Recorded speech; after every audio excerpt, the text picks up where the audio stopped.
For my blog today, I wasn't really too sure on what to do it about, but I was thinking about what we've learned in class this past week, and I really thought it was interesting about the activity that we did all throughout Thursday that we shared on Friday about our screen time and our phone usage.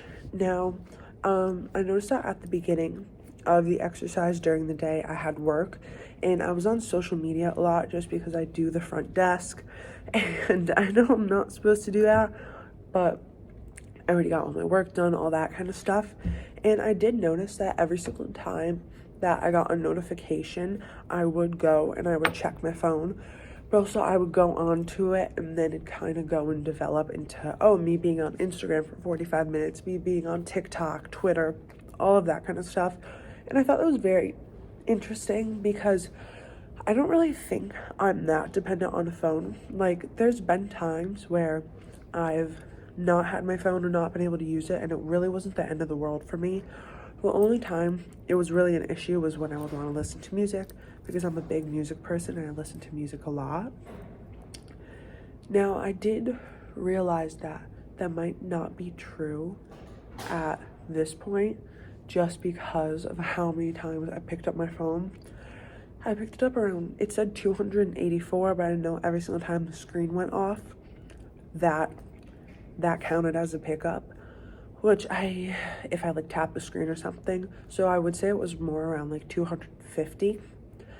But still, I thought it was very interesting. I also noticed that I do check the time a lot while I'm in classes, which I think that definitely having more dependency on a phone and just kind of the implementation of TikTok as a very popular app. I use it a lot. I've noticed that because I do a lot of social media marketing for my blog, for Bryant University, etc. So I always have to go and look for trends and stuff.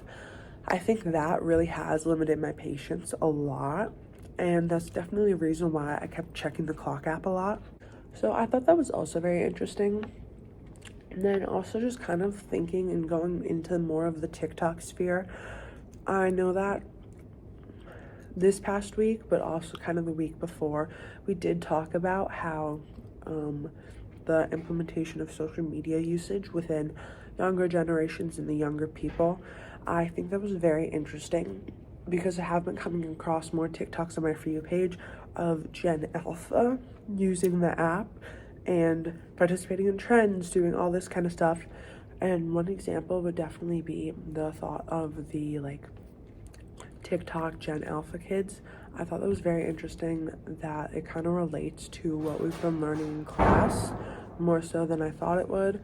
And I've been seeing a lot more of that within my For You page and within the social media sphere in general. And I think that definitely comes to a lack of digital and media literacy from their parents, because their parents are in the videos, they're monitoring the comments are off and all of that kind of stuff. And I think because of that, it's definitely an issue. And thinking about it, I realized that I am not as digitally literate that I really thought I would be. I did think I was, but just learning what we've been learning so far in the short amount of time that we've been in this class, I have realized that I'm not as aware of phone usage, social media usage, not necessarily what I'm posting, because obviously there's like a digital footprint that we all have. I don't think mine is terrible, but as we go through this class more and more, I really do think I'm going to evolve and realize some things just shouldn't be out on the internet. All in all, I did really think it was a great activity. I really enjoyed the activity and how we had to go and monitor our screen time, monitor our usage. Definitely if I would do it again, I would, because I did forget kind of throughout the day about what I was supposed to be doing when I'm checking my phone, because I really did check it a lot. And next time, if we are to do it again, or if I were to just do it again, just to kind of monitor how I use my phone and when I use my phone, I would definitely change the way that I log the hours. I would do them on paper, because I did them on my computer, and I do have my computer out a lot because I'm always checking my email. I'm always on LinkedIn. I'm clocking into work, clocking out of work. I'm doing assignments, emailing my professors, and all of that kind of stuff. So definitely I would write it on paper instead just to monitor my usage better. And overall, I thought this class has been pretty interesting so far, and I'm very excited to kind of see what I learn and how I kind of further my knowledge in the digital sphere since I am so involved.